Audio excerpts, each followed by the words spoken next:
দর্শক, আমন্ত্রণ আমাদের নিয়মিত আয়োজন ইভালের সৌজন্যে বাজেট সংলাপ অনুষ্ঠানে। দর্শক, হাতে গোনা 5 দিন পরেই কিন্তু ঘোষণা হতে যাচ্ছে বাংলাদেশের ইতিহাসের সবচেয়ে বড় বাজেট, যেটি অর্থমন্ত্রী আগামী বৃহস্পতিবার ঘোষণা করার কথা রয়েছে।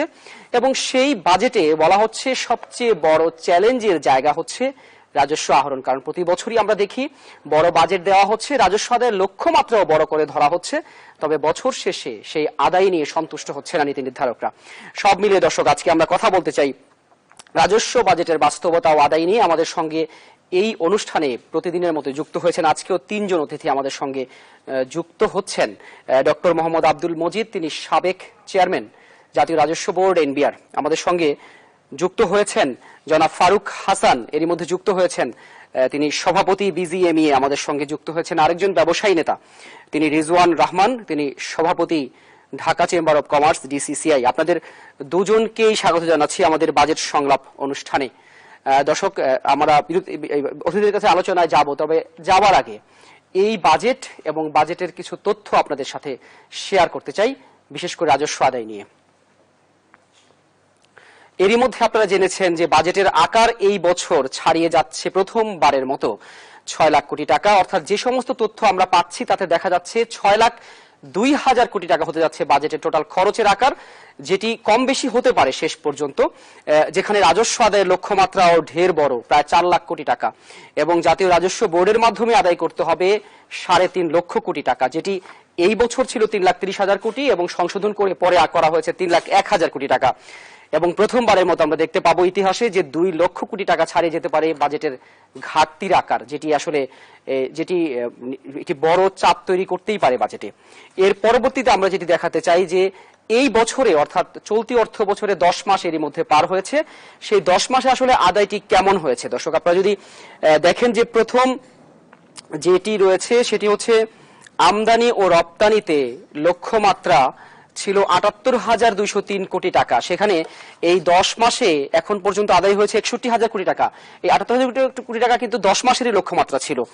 এরপরে যদি আমি দেখাই আপনাদেরকে স্থানীয় পর্যায়ে মূসক, সেটি এই 10 মাসে আদায়ের লক্ষ্যমাত্রা ছিল 86,900 কোটি টাকা, যেটি 10 মাসে এখন পর্যন্ত আদায় করা গেছে 75,020 কোটি টাকা। মহামারীর কারণে দর্শক আপনারা জানেন যে স্থানীয় পর্যায়ে মূসকেও কিন্তু আসলে চাপ তৈরি হয়েছে।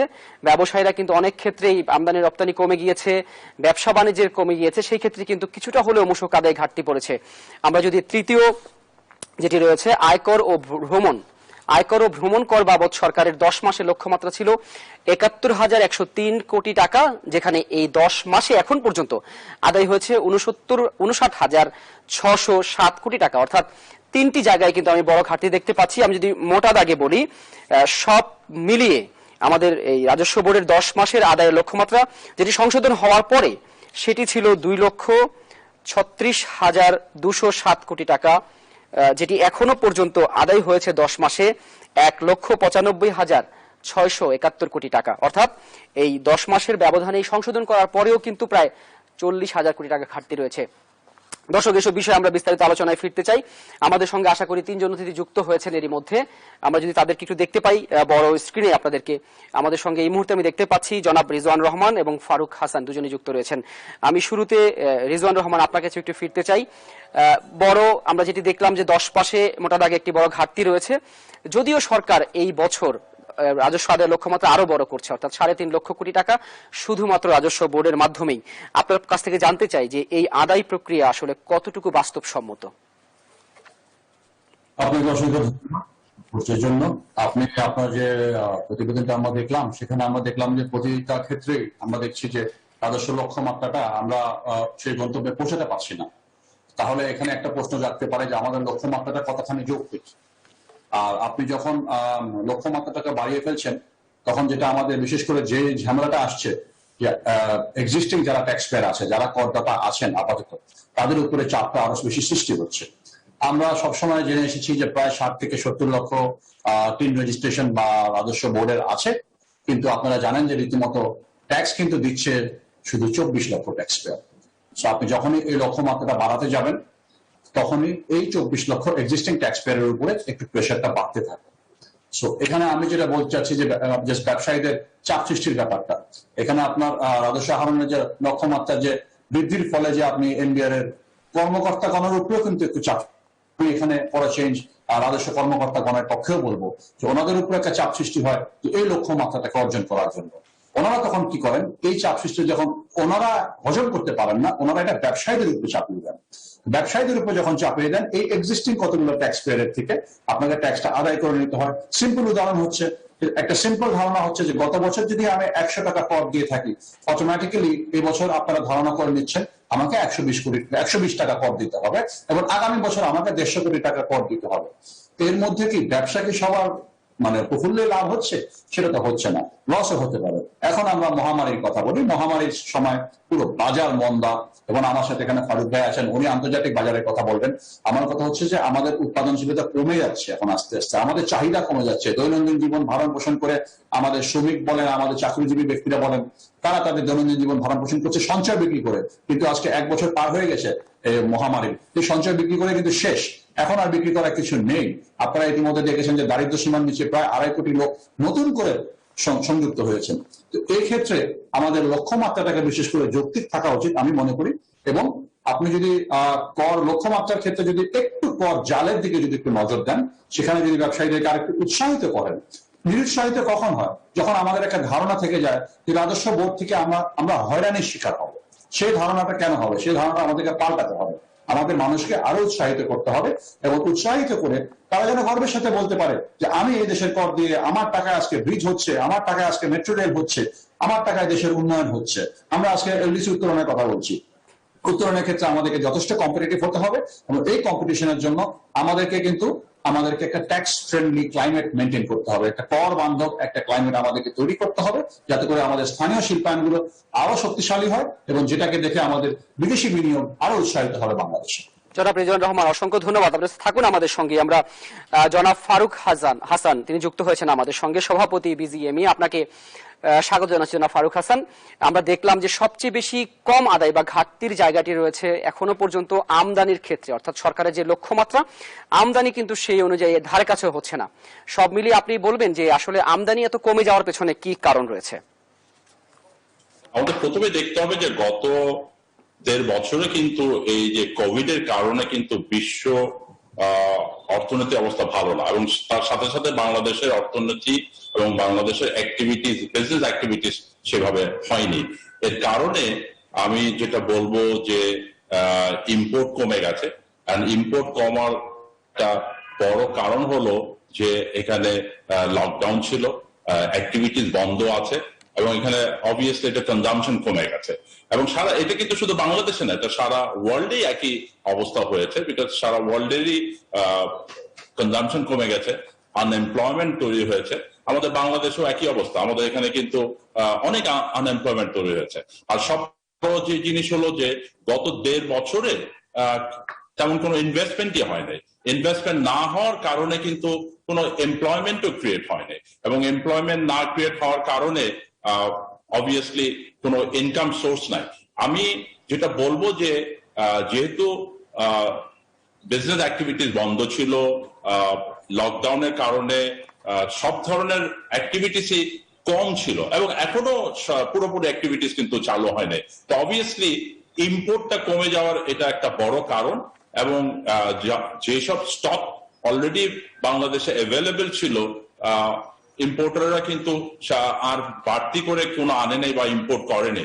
যেটা রিকোয়ার্ড ছিল ইমিডিয়েট রিকোয়ারমেন্ট, আমরা জানি যে ফার্মাসিউটিক্যাল, মেডিসিন এবং কিছু কিছু ফুড ছাড়া অন্য তেমন আইটেম সেভাবে আসে না। সেজন্য আগামী বছরটা ইজ ভেরি ইম্পর্টেন্ট।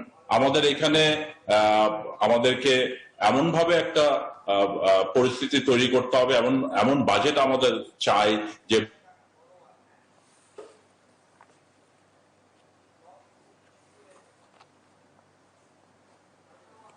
ট্যাক্স বাড়িয়ে দিলে কিন্তু ইনভেস্টমেন্ট হবে না। আর আমরা মনে করি যে ট্যাক্স নেটওয়ার্কটা বাড়াতে হবে, ট্যাক্স নেটওয়ার্কটা বাড়াতে হবে। আর আমরা যদি ইনভেস্টমেন্ট করার সুযোগ করা থাকে বিজনেস প্ল্যান, সেটা আমি আমার খালি বস্ত্র বা তৈরি পোশাকের ক্ষেত্রে বলবো না, সব ধরনের ইন্ডাস্ট্রি এখানে সেট আপ করার সেই সুযোগটা এবং সেই ধরনের ফেসিলিটি যদি তৈরি থাকে, তখনই কিন্তু একটা ইনভেস্টমেন্ট হবে, এবং এই ইনভেস্টমেন্টের মাধ্যমে কিন্তু গভর্নমেন্টের রেভিনিউ আসবে। ডাইরেক্ট রেভিনিউ সবসময় গভর্নমেন্ট স্ট্রেট রেভিনিউ না চিন্তা করে ইনডাইরেক্টলি তখন অনেক রেভিনিউ চলে আসে, বিকজ প্রথমে ইনভেস্টমেন্ট করতে দিতে হবে, ইনভেস্টমেন্ট করলে এমপ্লয়মেন্ট ক্রিয়েট হবে, যেটা সুতরাং আমি মনে করি যে আগামী বছরে গভর্নমেন্টের বাড়তি রাজস্ব থেকেও যে রাজস্ব আহরণ করা যাবে, যেটা সম্ভব হবে, এবং আরো এই যে ইকোনমির যে সিচুয়েশন, ইকোনমিকে ঘুরে দাঁড়ানোর জন্য আমার মনে হয় যে এমন ধরনের ট্যাক্স রেট গুলা ঠিক করা দরকার, ট্যাক্স রেট রিডিউস করা দরকার, সো দ্যাট ইনভেস্টমেন্ট হয়। এবং আমি যেটা বলবো যে যখনই আমরা যদি নাম্বার অফ পার্সেন্টেজ না বাড়ি, আমরা যদি ভলিউম বাড়াতে পারি, আমরা যদি সাইজ বাড়াতে পারি, তখন কিন্তু আলটিমেটলি আমাদের রেভিনিউ বাড়বে। অসংখ্য ধন্যবাদ জনাব ফারুক হাসান। আমাদের সঙ্গে এরই মধ্যে যুক্ত হয়েছেন মোহাম্মদ আব্দুল মজিদ, তিনি সাবেক চেয়ারম্যান জাতীয় রাজস্ব বোর্ড এনবিআর। জনাব আব্দুল মজিদ, আপনাকে স্বাগত জানাচ্ছি আমাদের বাজেট সংলাপ অনুষ্ঠানে। আপনি এরই মধ্যে জেনেছেন যে আমাদের সঙ্গে দুজন ব্যবসায়ী নেতা রয়েছেন, তারা তাদের মতামত বলছিলেন। তারা দুজনেই যেই বিষয়ে মত দিচ্ছিলেন যে আসলে করের জাল বিস্তৃত করা প্রয়োজন এবং নেট কমিয়ে, অর্থাৎ একজন ব্যবসায়ী মহামারীর মধ্যে তার ব্যবসা টিকিয়ে রাখতে এমনিতেই নানা ধরনের সংগ্রাম করছে তাদের হিসেব অনুযায়ী, তবে তার মধ্যেও প্রতি বছর যে প্রবৃদ্ধির লক্ষ্যমাত্রা ধরা হচ্ছে রাজস্বে, তাতে আসলে তারা বাড়তি চাপে পড়েছেন। আপনি একটু বলবেন জনাব আব্দুল মজিদ যে এই করের জাল তো বিস্তৃত করা নিয়ে বহু বছর ধরে কথা হচ্ছে, সেটি আসলে করা যাচ্ছে না কেন? এখানেও কি করোনার প্রভাব রয়েছে নাকি অন্য কোনো কারণ দেখছেন? ধন্যবাদ। আমি ফারুক সাহেবের বক্তব্য শুনছিলাম, খুব স্বাভাবিকভাবে সঙ্গত কারণেই বলা হয়েছে বা বলছি, আমাদের সকলেরই বক্তব্য একই হওয়া উচিত। সেটা হচ্ছে যে রেভিনিউ আর্নের তাৎক্ষণিক লক্ষ্যমাত্রাকে মনে রাখলে হবে না, ভবিষ্যতে রেভিনিউ আর্ন হবে এই কথা মনে রেখে এই মুহূর্তে এমন একটা এনাবলিং এনভায়রনমেন্ট তৈরি করতে হবে যাতে বিনিয়োগ হয়, কর্মসৃজন হয়, বেকারত্ব দূর করা যায়, অর্থনীতিকে সচল করা যায়। এখন বিষয়টা এরকম দাঁড়িয়েছে যে ডিম আগে না মুরগি আগের মতন পরিস্থিতি হয়ে গেছে, যে আমি ইনভেস্টমেন্ট করলে তারপরে আমি রেভিনিউ পাবো, আবার আমি এখন বর্তমানে যে রেভিনিউ নিচ্ছি সেটাকে কমাবো বা মানে কমানো হবে, এবং সেইটার সাথে ওইটার সিঙ্ক্রোনাইজ হয়ে বিনিয়োগটা কবে হবে, সেই বিনিয়োগ কতদিন লাগবে, এই ব্যাপারগুলো কিন্তু এর সাথে জড়িত। সেই জন্যেই সকল পক্ষকেই, সরকারের পক্ষ থেকে তো বটেই, সরকার এবং বিজনেসম্যান আমরা কিছু মনে করি না, কারণ এই অর্থনীতিরই তারাই সকলেই সহযাত্রী।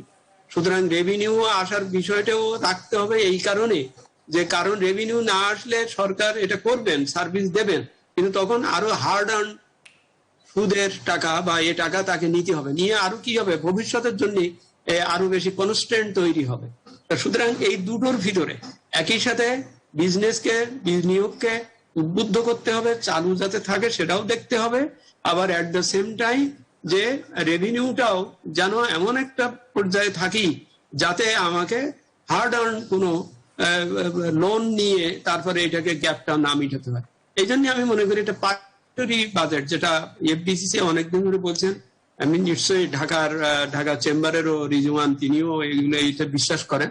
সুতরাং উভয় পক্ষ থেকে পার্টিসিপেটরি একটা দৃষ্টিভঙ্গি অন্তত এই ক্রান্তিকালে বেশি করে। আপনি বলছেন যে এটা করোনার কারণে যে ট্যাক্সের নেট বাড়ছে না তা না, এটাও অনেক আগের থেকে ট্যাক্সের নেট, এই ট্যাক্সের নেট বাড়ানোর ব্যাপারে শুধুমাত্র সরকার বা এনবিআর কে লক্ষ্য করে না, আমি মনে করি এটা আমাদের সকলেরই দায়িত্ব থাকবে, বিজনেসম্যানেরও দায়িত্ব থাকবে যে আমাদের যারা সদস্য আছেন তারা সকলে ন্যূনতম কর দিচ্ছেন কিনা।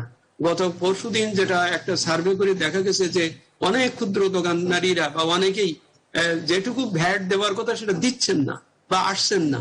এখানেও একটা উভয় পক্ষ থেকে একটা ইনিশিয়েটিভ লাগবে যে আপনি ভ্যাট দেন, ভ্যাট দিলে পর হয়তো আপনার মেশিন আসেনি বা এটা হচ্ছে সেটা হোক, কিন্তু এক্সিস্টিং পদ্ধতিতেও এটা দেওয়ার, কারণ ভ্যাট দিলে বা রাজস্ব আয় হলেই আমার তখন ওনারা আস্তে আস্তে কমাতেও পারবেন।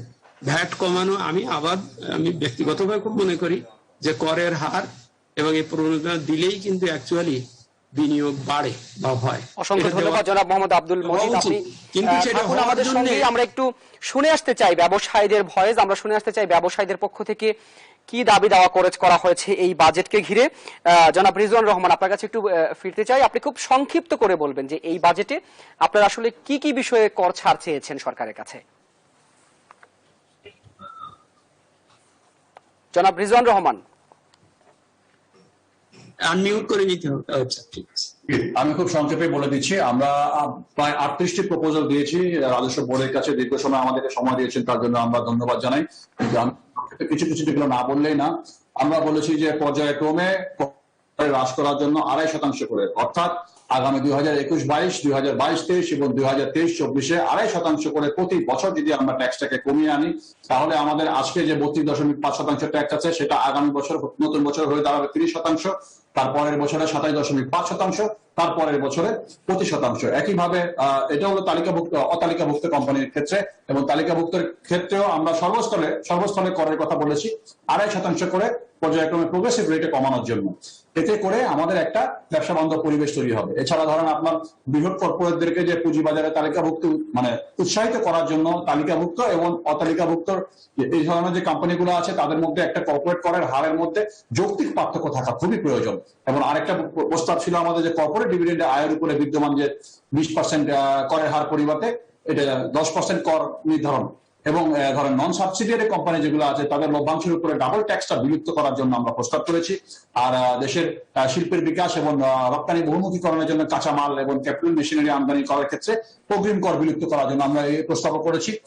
রপ্তানি বহুমুখীকরণের জন্য ধরেন তৈরি পোশাক খাতের ন্যায় যেটা চামড়া শিল্প বলেন বা আমাদের ফার্মাসিউটিক্যাল বলেন, বা বিশেষ করে চামড়া শিল্প যে কর্পোরেট কর হ্রাস এবং এই যে বন্ড লাইসেন্সের প্রতি 3 বছরের জন্য নবায়ন করাটা প্রয়োজন। এই ধরনের যে আজকে যে R&D সাকসেস মডেল যেটা আছে সেটা যদি আমরা সর্বস্তরে বিভিন্ন সেক্টরকে অ্যাপ্লাই করে দিতে পারি, তাহলে আমি মনে করি সেসব ধরনের সেক্টরগুলো আজকে আমাদেরকে RMG যেভাবে আমাদেরকে বিশ্বের মানচিত্রে নিয়ে মেড ইন বাংলাদেশ এই ব্র্যান্ডটা নিয়ে সেটা আমাদেরকে অন্যান্য সেক্টরে নিয়ে যেতে পারবে। এবং আপনার দেশব্যাপী যে লাইট ইঞ্জিনিয়ারিং আছে সেক্টর ক্লাস্টার গুলো আছে সেগুলো তৈরি করা এবং স্থানীয় আমদানিকৃত পণ্যের ক্ষেত্রে একটা লেভেল প্লেইং ফিল্ড রাখা খুবই প্রয়োজন। এবং ফর এক্সাম্পল আপনার সিম্পল একটা উদাহরণ দেয়, ইলেকট্রিক ভেহিকল চার্জিং স্টেশন তৈরি করার জন্য যে প্রয়োজনীয় উপকরণ দেশীয়ভাবে উৎপাদনের জন্য মানে কর অব্যাহতি এগুলো রাখা প্রয়োজন। এছাড়া আরো অনেক প্রস্তাব আমরা দিয়েছি যেগুলো আমাদেরকে স্থানীয় শিল্পায়নকে শক্তিশালী করার জন্য খুবই জরুরিমূলক। এবং আরেকটা হলো যে আপনি না বললেন না, স্থানীয় বাজারে যে পাট পণ্য বিক্রয় মূসকটা রহিতকরণ এবং আরো 5 বছর পর্যন্ত এটাকে বৃদ্ধি করা এবং দীর্ঘমেয়াদে দীর্ঘস্থায়ী নীতির কথা বলছেন আপনারা জনাব রিজওয়ান রহমান। অসংখ্য ধন্যবাদ আপনাকে, আপনি থাকুন আমাদের সঙ্গে। আমরা বিরতি থেকে এসে বিজিএমই এর পক্ষ থেকেও দাবি দেওয়া করা হয়েছে এবং সেটি আমরা মোটা দাগে সবাই জানি। সেই ক্ষেত্রে আসলে কতটুকু যুক্তিসঙ্গত যে সমস্ত দাবি দেওয়া রয়েছে সেটি বাজেটে কতটুকু সরকার রাখতে পারবে, কারণ সরকারেও তো রাজস্ব আদায়ের চাপ রয়েছে। যদি সব ব্যবসায়ীর এই কর ছাড় চায় তাহলে সরকার যাবে কোথায়? সেই সব প্রশ্নের উত্তর আমরা দর্শক খুঁজবো। তবে ছোট্ট একটি বিরতির পর আপনারা দেখছেন ইভালির সৌজন্যে আমাদের নিয়মিত আয়োজন রাজস্ব বাজেট। সাথেই থাকুন, ফিরছি ছোট্ট একটি বিরতির পর। দর্শক, আমন্ত্রণ বিরতির পর আপনারা দেখছেন ইভালির সৌজন্যে আমাদের আয়োজন বাজেট সংলাপ। আচ্ছা, যে বিষয়ে কথা বলছি রাজস্ব বাজেট নিয়ে।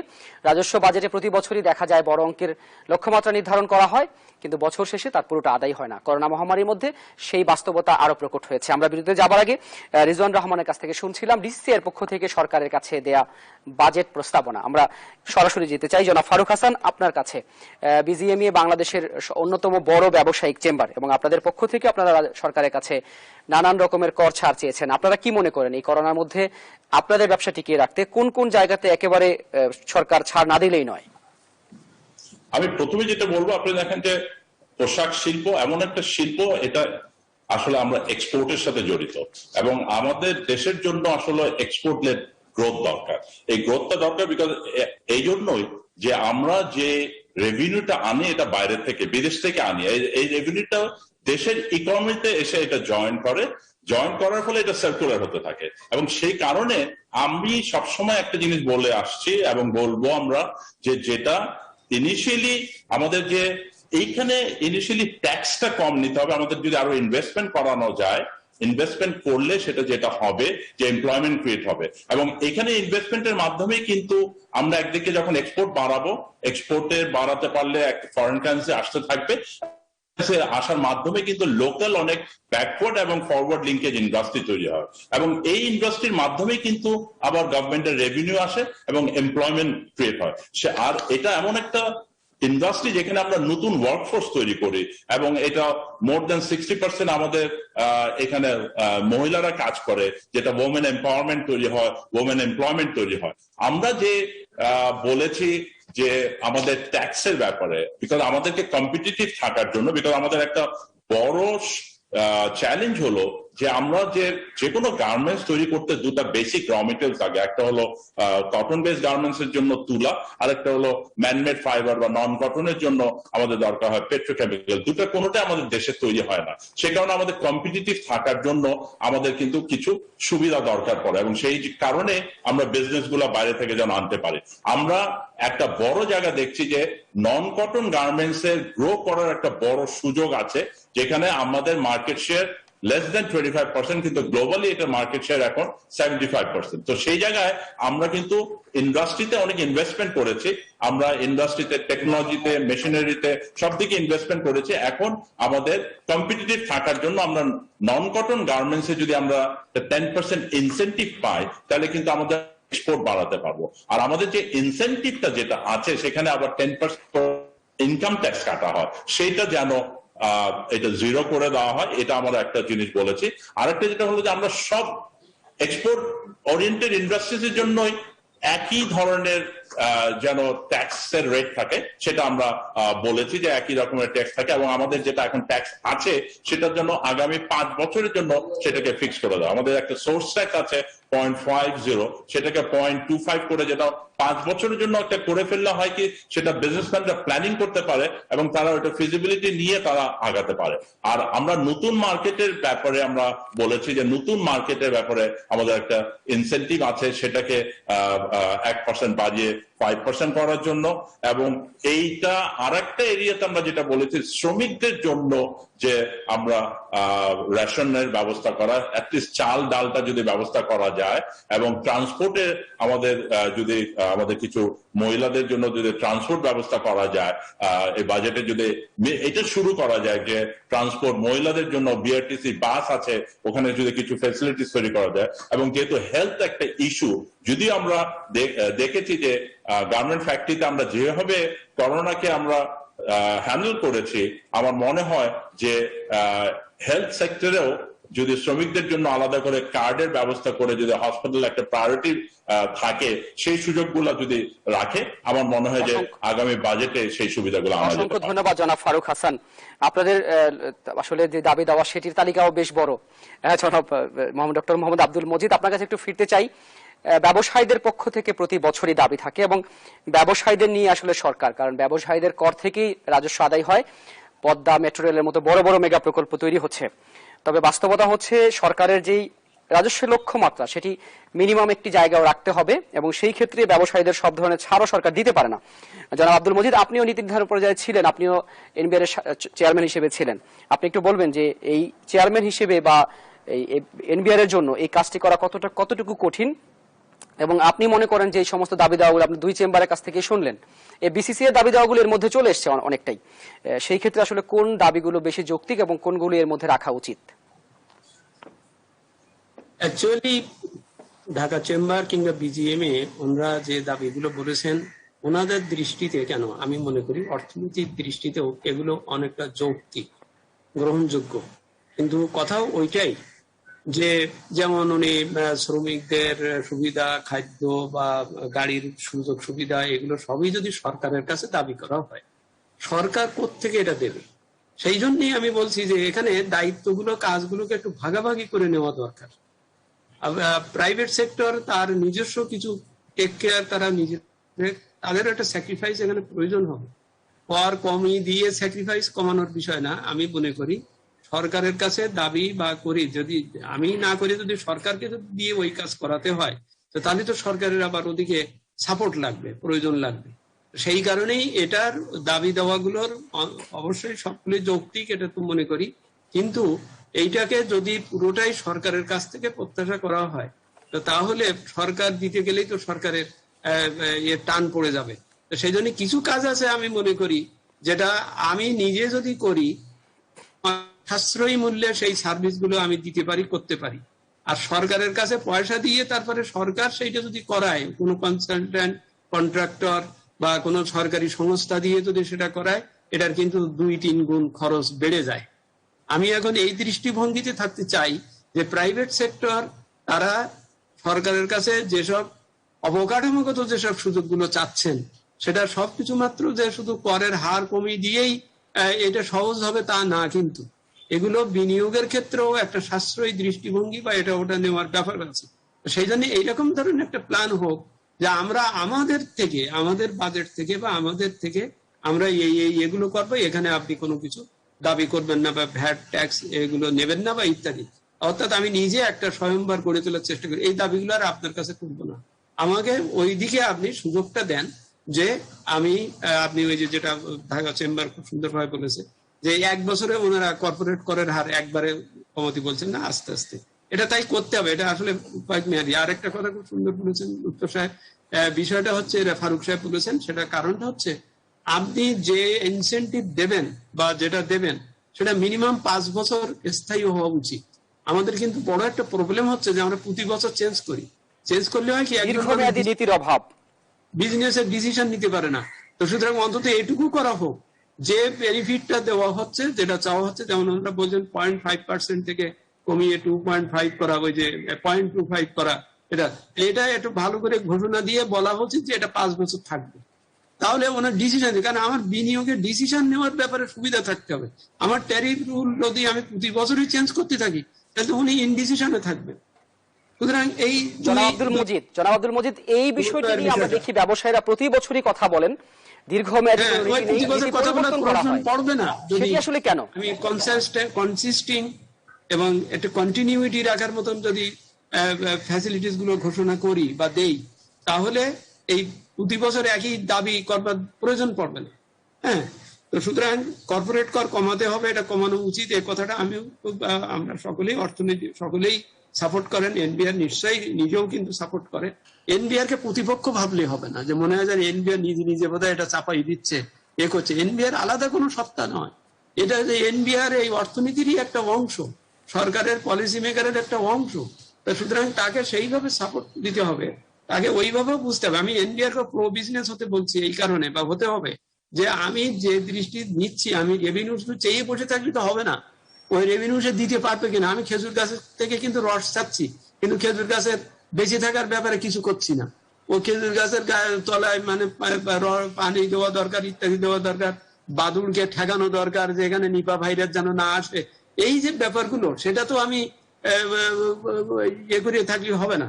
সেই কারণেই জনাব আব্দুল মজিদ, আপনার কাছে প্রশ্ন ছিল যে আসলে আমরা প্রতি বছরই শুনি যে দীর্ঘমেয়াদী নীতির কথা বলা হয়, কিন্তু সেটি আসলে করা হয় না কেন? দীর্ঘমেয়াদী নীতি আমাদের কেন নেই? আমি তো এটাই বলছি, এটা অবশ্যই স্বীকার করতে হবে। সরকারের এই দৃষ্টিভঙ্গি অবশ্যই পাল্টাতে হবে, যে এরকম খুচরো করে 1 বছরের জন্য, আধা বছরের জন্য এইভাবে তাৎক্ষণিকভাবে এরকম না, ফ্যাসিলিটিস না, এটা সেটা একটা দীর্ঘমেয়াদী করে কনসিস্টেন্সি। আমাদের পলিসির 2টা প্রবলেম, একটা হচ্ছে কনসিস্টেন্সি থাকে না, আর একটা হচ্ছে কন্টিনিউইটি থাকে না। জনাব ডক্টর আব্দুল মজিদ, আপনাকে অসংখ্য ধন্যবাদ। ওখানে যে দেখা গেল যে আরেক জায়গায় চেঞ্জ করে দিলাম, এটা হবে না। অসংখ্য ধন্যবাদ আপনাকে, আপনি থাকুন আমাদের সঙ্গে। আপনার কাছে আমরা আবারও ফিরবো। জনাব রেজওয়ান রহমান, আপনার কাছে ছোট্ট করে একটু ফিরতে চাই। আমরা দেখি যে বর্তমান অবস্থার ইকোনমিতে সবচেয়ে বড় চ্যালেঞ্জের জায়গা হচ্ছে বেসরকারি বিনিয়োগ বৃদ্ধি করে কর্মসংস্থান তৈরি করা।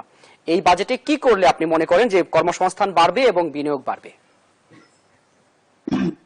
কর্মসংস্থান তৈরি করার জন্য এবার আমি মনে করি ব্যক্তিগতভাবে যে এবার যে আমরা যে করোনা মহামারী যে 1 বছর পার দিয়ে আসলাম, সেখানে আমাদের মূল যে লক্ষ্যটা হবে এবার রাজস্ব বোর্ডের, যে আমরা কর্মসংস্থান বৃদ্ধির জন্য এবং যেসব লোকরা চাকরি হারিয়েছেন তাদের জন্য আমাদেরকে আবার ফিরিয়ে আনা, তাদেরকে রিহ্যাবিলিটেট করা, এটা হবে আমাদের মূল লক্ষ্য। এখন আমার কথা হচ্ছে যে আমরা কি ধরনের ইনসেন্টিভ কোন জায়গায় দিচ্ছি, যেগুলো একটু লেবার ইন্টেন্সিভ ইন্ডাস্ট্রিজ যেগুলো আছে, বা যেসব জায়গায় আমাদের স্কিল লেবার দরকার, বা আমাদের যে রিস্কিলিং বা আপস্কিলিং এর কথা আমরা বলছি, একই সাথে আবার আরেকটা ধাক্কা আসছে আমাদের 4th শিল্প বিপ্লবের কথা, যেটা বিজিএমইএ ভালো করে এটা নিয়ে কাজ করছেন এবং দেখছেন জিনিসটা নিয়ে। আমার কথা হচ্ছে এইসব ধরনের ব্যবসা যেগুলো ধরেন আপনার শ্রম বান্ধব, মানে শ্রমিকদের বেশি এমপ্লয় করে, তাদেরকে বিশেষ করে ছাড় দেওয়া উচিত। একটা হলো যে আপনি যে বিজনেস ফ্রেন্ডলি এনভায়রনমেন্ট তৈরি করতে চাচ্ছেন, আপনি সেসব ধরনের ইন্ডাস্ট্রিগুলোকে প্রায়োরিটাইজ করেন যেখানে আপনার কর্মসংস্থান তৈরি হয়।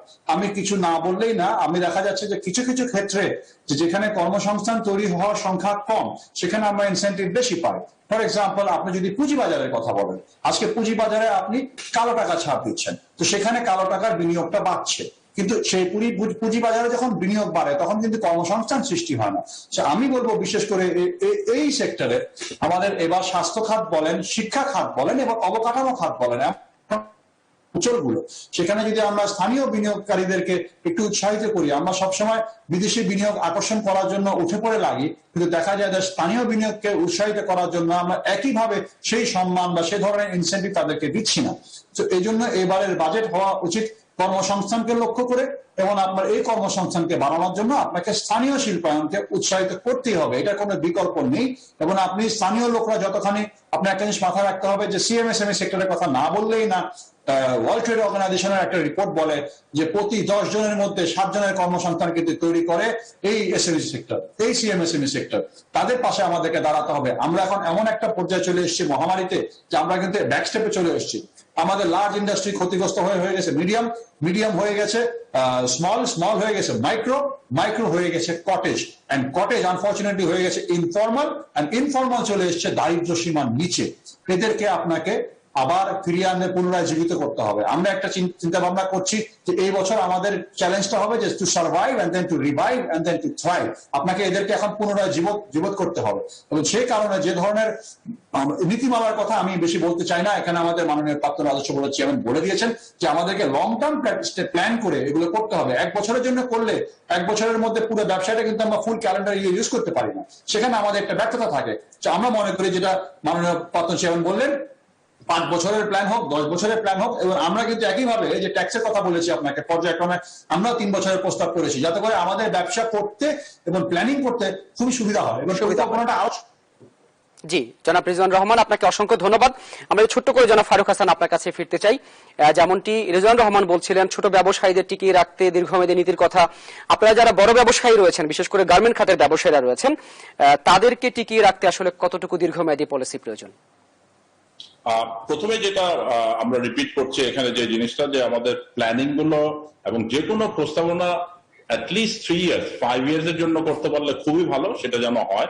আমি আরেকটা ব্যাপারে যেটা বলবো, যে আমাদের গভর্নমেন্টের অনেক প্রজেক্ট আছে ইনফ্রাস্ট্রাকচার, এবং এই এরিয়াতে নতুন কোনো প্রজেক্ট না শুরু করে যে প্রজেক্টগুলো অলরেডি চলছে সেগুলো খুব তাড়াতাড়ি শেষ করা দরকার। সেটার বেনিফিট গুলো আমরা যদি তাড়াতাড়ি নিতে পারি তাহলেই হবে ওটা। নাহলে হচ্ছে কি, যে নতুন আরো প্রজেক্ট করতে যায়, সবগুলো প্রজেক্টে ফান্ড শর্টেজ হচ্ছে, এবং সেই ফান্ড শর্টেজের জন্য প্রজেক্ট গুলো শেষ হচ্ছে না, সেটাতে লোকজনের কিন্তু কষ্ট হচ্ছে, এবং আমাদের কস্ট অফ প্রোডাকশন বা কস্ট অফ ডুইং বিজনেস কিন্তু আরো বেড়ে যাচ্ছে। আমাদের নতুন ইন্ডাস্ট্রি করার জন্য, ইনভেস্টমেন্ট করার জন্য ইনফ্রাস্ট্রাকচার এবং যত ফেসিলিটিস গুলো আছে সেগুলো যেন আরো সিম্পলিফাই করা হয়, সো দ্যাট ইনভেস্টমেন্ট করতে পারে এখানে। এর মাধ্যমে কিন্তু এমপ্লয়মেন্ট করা দরকার। আমাদের প্রচুর এমপ্লয়মেন্ট করতে হবে, এমপ্লয়মেন্ট লোকাল ইন্ডাস্ট্রির মাধ্যমে, এবং লোকাল ইন্ডাস্ট্রিকে সব ধরনের সাপোর্ট। আমি বারবারই বলছি, ইন্ডাস্ট্রি হলে যখন প্রোডাকশনে যাবে, গভর্নমেন্ট অটোমেটিক্যালি আগামীতে সেটার এগেনস্টে বিভিন্ন ধরনের ট্যাক্স বা রেভিনিউ পাবে। বাট ইন্ডাস্ট্রিটা করতে দেওয়ার জন্য বা বিজনেসটা শুরু করতে দেওয়ার জন্য তখন যেন কোনো ধরনের ট্যাক্স বা রেভিনিউ সেই সময় যেন চিন্তা না করা হয়, রাদার ইনভেস্টমেন্টটা করার সুযোগ করে দেওয়া যায়। আমরা দেখেছিলাম যে করোনা মহামারী যখন শুরু হলো, সেই সময়ে প্রচুর গার্মেন্টস কর্মীকে চাকরিচ্যুত করা হয়েছিল, চাকরি তারা হারিয়েছিলেন। তারা কি আবার নতুন করে ফিরে আসছে? আমি এটা খুব স্ট্রংলি বলবো যে আমাদের এখানে ইনিশিয়ালি যখন আমাদের ফ্যাক্টরিগুলো বন্ধ হয়েছিল, তখন বেশ কিছু শ্রমিকরা কাজ থেকে চলে গেছিল, তারা দেশে চলে গেছিল। বাট গ্র্যাজুয়ালি আমাদের সমস্ত শ্রমিকদেরকে আমরা কিন্তু কাজে নিয়েছি। কারণ আরেকটা যেটা সুবিধা হলো, আমি বারবার বলছি যে আমাদের এই শিল্পটা এমন একটা শিল্প যে আমাদের ব্যাকওয়ার্ড ফরওয়ার্ড লিঙ্কেজে কিন্তু আবার অনেক এমপ্লয়মেন্ট তৈরি হয়ে যায়, এবং আমাদের যতজন আনএমপ্লয় হয়েছিল, ইনফ্যাক্ট আমরা কিন্তু তাদেরকে আবার রিএমপ্লয় করে ফেলেছি। এখন যেটা রেজওয়ান বলছিল যে আমাদেরকে একটা এরিয়াতে অনেক ইনভেস্টমেন্ট করতে হবে, আমরাও সেটা করছি, যে আপস্কিলিং করা এবং রিস্কিলিং করা, তাহলে কিন্তু এই সুযোগটাতে কিন্তু একদিকে আমাদের এখানে তাদের এফিসিয়েন্সিও বাড়বে, প্রোডাক্টিভিটিও বাড়বে এবং অন্য ধরনের কাজ করতে পারবে। এর সাথে সাথে আমরা যে বিদেশে যে আমাদের কর্মীরা যাচ্ছে একেবারে আনস্কিল না হয়ে যখন স্কিল হিসাবে যাবে, তখন কিন্তু তারা বেটার কাজ পাবে, বেটার স্যালারি পাবে। সুতরাং সেই এরিয়াতে আমরা আমাদের মনে হয় যে আপস্কিলিং এবং রিস্কিলিং, স্কিল ডেভেলপমেন্টে আরো আমাদের বাজেটে ইনভেস্টমেন্ট করা উচিত। সেই স্কিল ইনভেস্টমেন্ট তো আপনাদেরও করা উচিত বেসরকারি খাত থেকে। আমরা অনেক করছি, আমরা নিজেরা করছি, আমাদের ইনোভেশন সেন্টার করেছি, আমাদের ট্রেনিং সেন্টার আছে অনেকগুলো, আমরা কিন্তু এই কাজগুলো করছি। যেটা একটু আগেও মোদী সাহেব বলছিল যে আমাদের নিজস্ব হসপিটাল আছে, আমাদের ক্লিনিক আছে, সব এরিয়াতে করছি। আমরা যেটা সবসময় বলি যে আমরা নিজেরা করছি, এর সাথে গভর্নমেন্টের সহযোগিতা পেলে এইটার সংখ্যাটা আমরা আরো বাড়াতে পারবো এবং এটা জয়েন্টলি আমরা আরো অনেকগুলো কাজ করতে পারবো। অসংখ্য ধন্যবাদ জনাব ফারুক হাসান। আপনার কাছ থেকে আরো নিশ্চয়ই অনেক কিছু শুনতে পারবো আমরা, এবং ব্যবসায়ী এবং এনবিআর এর সাবেক চেয়ারম্যান এই দুজনের কাছ থেকে পুঙ্খানুপুঙ্খ বিশ্লেষণ আমরা শুনছিলাম, বিশেষ করে রাজস্ব আদায়ে কোথায় কোথায় আসলে সরকারের ঘাটতি রয়েছে, কোন কোন জায়গায় হাত দিতে হবে, কোন কোন জায়গায় ছাড় দিতে হবে ব্যবসায়ীদের, এবং সেই সব বিষয়ে আমরা আরো বিস্তারিত জানবো দর্শক। তবে ছোট্ট আরেকটি বিরতির পর আপনারা দেখছেন ইভালির সৌজন্যে আমাদের নিয়মিত আয়োজন বাজেট সংলাপ, সাথেই থাকুন, ফিরছি আরেকটি বিরতির পর। দর্শক আমন্ত্রণ আরো একবার, আপনারা দেখছেন ইভালির সৌজন্যে আমাদের নিয়মিত আয়োজন বাজেট সংলাপ। বাজেট চলে এসে দর্শক, এবং সেই বিষয়ে আমরা আসলে দুটো চেম্বারের পক্ষ থেকে দাবি দেওয়া শুনছিলাম। সঙ্গে আমাদের আরেকজন বিশেষজ্ঞ রয়েছেন ডক্টর মোহাম্মদ আব্দুল মজিদ, তিনি সাবেক চেয়ারম্যান এনবিআর। বিরতিতে যাবার আগে দুজন ব্যবসায়ীর কাছ থেকে শুনছিলাম আসলে বিনিয়োগ এবং কর্মসংস্থান বাড়াতে এই বাজেটে কি ধরনের নির্দেশনা তারা চান, সেই বিষয়ে আমরা জনাব আব্দুল মজিদ আপনার কাছে একটু ফিরতে চাই। ব্যবসায়ীরা যা বলছিলেন তা আসলেই কি সত্যিকার অর্থে সরকারের পক্ষে করা সম্ভব কতটুকু, এবং এটি করতে পারলে আসলেই বিনিয়োগ কর্মসংস্থান আপনার দৃষ্টিতে কতটুকু বাড়বে, আপনার মূল্যায়ন জানতে চাই। জি, এটা দাবিগুলো আমি আগেও বলেছি যৌক্তিক, এবং এটা ক্রমান্বয়ে বা ধারাবাহিকভাবে করতে হবে। কিন্তু একই সাথে এটা করার জন্য সরকারকে যে প্রণোদনা বা যে ট্যাক্স ইনসেন্টিভ যেটা দেওয়া হবে, তাহলে সেটার জন্য সরকারের রেভিনিউ কোত্থেকে আসবে সেই প্রশ্নটা সর্বাগ্রে সবার সামনে চলে আসছে। এখন এই দুটোর ভিতরে একটা ভাগাভাগি প্রয়োজন হবে। যেমন আমি একটা অন্যভাবে প্রসঙ্গ করবেই বলতে পারি, সেটা হচ্ছে যে ডিজিএমইএ বা আমাদের পোশাক খাতে দেখা যাচ্ছে যে প্রচুর বিদেশিরা আছে মিড লেভেলে, এবং তারা থাকেন, এবং প্রায় আমাদের হিসাবে দেখা যায় প্রায় 7 থেকে 8 বিলিয়ন ডলার রেমিটেন্স চলে যাচ্ছে বাইরে। এবং আমাদের আরো এনবিআর থেকে আরেকটা যে জিনিসটা দেখা যায় যে এই যে বিদেশিরা আছেন তাদের হিসাব, তাদের সঠিক হিসাব, তাদের ট্যাক্স এখানে দেওয়ার ব্যাপারে এইটাই এনবিআর কুলিয়ে উঠতে পারছে না, মানে সকলকে দিতে পারছে না, দেখতে পাচ্ছে না, করতে পারছে। এখানে আমি মনে করি যে যদি সরকারের এই রেভিনিউ এর পরিস্থিতির যদি উন্নয়ন চাওয়া হয় বা করা হয়, তাহলে এইভাবে তাকে বিষয়টাকে করতে হবে। যে একটা হচ্ছে যে করোনার কারণে কিন্তু আমার দেশে বেকার বেড়ে যাচ্ছে, আমার দেশের হয়তো শিক্ষার কিছু দুর্বলতা আছে, সেই জন্য হয়তো ওই মিড লেভেলের ম্যানেজার বা অনেকের হয়তো নিয়োগ করা যাচ্ছে না, এটা ঠিক। কিন্তু অ্যাট দ্য সার্টেন টাইম আমি মনে করি অন্তত দেশীয় স্বার্থে, দেশীয় এর স্বার্থে একটা জায়গায় একটা অবস্থান নিতে হবে। নিতে হলে অন্তত ওই যে রেভিনিউ যেটা চলে যাচ্ছে সেটা যদি আমার দেশে থাকে, এই বেতনটা যদি আমি আমার দেশের লোকের দিতে পারি, এই জন্য একটা পথঘাট বের করার ব্যাপারটা, এই ধরনের কিছু কিছু আত্ম উন্নয়নমূলক, স্বনির্ভরমূলক এই দায়িত্ব প্রস্তাব বিষয়াদি এদিকে আসতে হবে। থাকলে সরকার কিন্তু ছাড় দিতে পারবে। অসংখ্য ধন্যবাদ। আমরা শেষ বিরতি খুব কম সময় পাবো, একটু ছোট করে যদি সবাই বলেন। রেজওয়ান রহমান, শেষবারের মতো আপনার কাছেও ফিরতে চাই। আমরা দেখলাম যে বাজেটে যেটি হতে যাচ্ছে প্রায় 2 লাখ কোটি টাকার উপরে ঘাটতি থাকবে সরকারের। স্বাভাবিকভাবেই ঘাটতি মেটাতে সরকার কিন্তু দেশের অভ্যন্তরীণ ব্যাংকগুলো থেকে ঋণ নেবে। ব্যাংকগুলো থেকে ঋণ নিলে বেসরকারি যারা আপনার ব্যবসায়ীরা রয়েছেন তাদের উপর কতটুকু বাড়তি চাপ তৈরি হয়? ব্যাংকগুলো থেকে ঋণ নিলে আমি প্রথমে বলতে চাই যে বাড়তি চাপ যেটা তৈরি হয়, একটা কম্পিটিশন তৈরি হয় প্রাইভেট সেক্টর এবং পাবলিক সেক্টরের মাধ্যমে।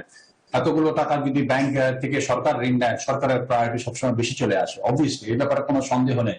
আপনি যখন এই যে ব্যবসায়ীদেরকে পুনরুজ্জীবিত করতে চাচ্ছেন, সেখানে যদি আপনি এই ঘাটতিটার মধ্যে যদি আপনি কোনো একটা ব্যবস্থা নিতে চান, সেখানে আপনাকে ঘাটতিটা প্রথমে আমি যেটা শুরুতে বলেছি আজকে, যে ঘাটতিটার কারণে হচ্ছে যে আমাদের কাছে মনে হয়, আমাদের ব্যবসায়িক মহলে অনেকেই আমরা মনে করি যে আপনার লক্ষ্যমাত্রাটা অযৌক্তিক, আপনি একটু কমিয়ে আনেন। আমরা দেখা যায় যে আপনি প্রতি বছর যখন বাজেটে টাকা খরচ করেন, আপনার অধিক শতাংশ খরচ হতে 10 মাস লাগে, বাকি 2 মাসে অনেক কিছু অবাস্তবায়িত থাকে বা দেখানোর জন্য অনেক কিছু খরচ দেখিয়ে দেয়। এইটাকে যদি আমরা যৌক্তিক লক্ষ্যমাত্রা নিয়ে আসি তাহলে কিন্তু এই ঘাটতিটা আরো কমে আসবে এবং সরকারকে এখন বন্ডের মাধ্যমে আপনাকে প্যারালাল ফাইন্যান্সিং এর মাধ্যমে ব্যাংক থেকে সরে আসতে হবে। ব্যাংকের উপরে এই প্রেশারটা ক্রিয়েট করলে ব্যাংক কত করবে? বেসরকারি খাতকে প্রোটেক্ট করতে হবে, আবার সরকারি খাতকে প্রোটেক্ট করতে হবে। জনাব রিজওয়ান রহমান, অসংখ্য ধন্যবাদ আপনাকে। আপনি বেসরকারি খাতকে বাঁচানোর কথা বলছিলেন। জনাব ফারুক হাসান, শেষবারের মতো আপনার কাছে যাব। আপনি একটি বিশাল বড় চেম্বারকে নেতৃত্ব দিচ্ছেন, যেটি বেসরকারি খাতের অন্যতম বড় স্টেক হোল্ডার। আপনি বলবেন যে বেসরকারি খাতের উপরে আসলে কতটুকু বাড়তি চাপ পড়ে যখন সরকার ব্যাংক খাত থেকে বাড়তি ঋণ নেয়? আমাদের একটা সবচেয়ে বড় জিনিস হলো, আপনি জানেন যে আমাদের এখনো ব্যাংকের সুদ কিন্তু অন্যান্য দেশের তুলনায় অনেক বেশি।